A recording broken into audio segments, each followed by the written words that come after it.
When you create your social media profile, I want you to keep certain things in mind. But first, real quick, this is Joe from PrepAgent, not only trying to help you get past your real estate exam, but I also want to help you get your business off the ground. So back to the topic at hand. When you create your social media profile, I want you guys to keep something in mind. You're not an influencer. So limit the posts about vacations and parties and what you ate and what your kid did last summer. Keep it focused on the business.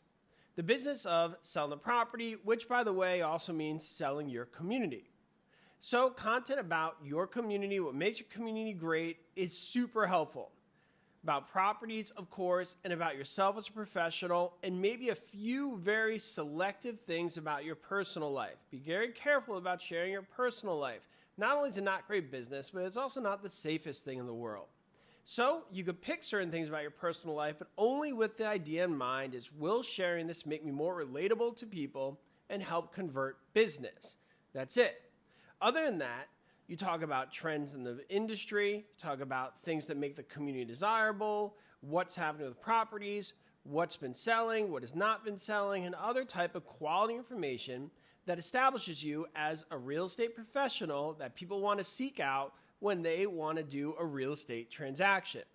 So don't get caught up in, I don't know what to post, and start posting random content about your personal life like an influencer would who's just selling lifestyle. That's not what you're doing. And people do that because, frankly, it's harder to think of quality content. It's harder to think of content that's intellectual and useful. And the reality is you're not going to get as many followers if you do it this way, but you'll get more conversions. If you keep posting about yourself on the beach and all those things, you may get a lot more followers or subscribers, but you're not going to convert as much business.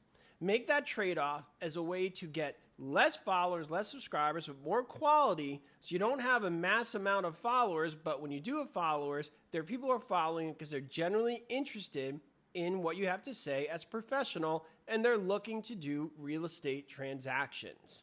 Hope that helps. This is Joe from PrepAgent.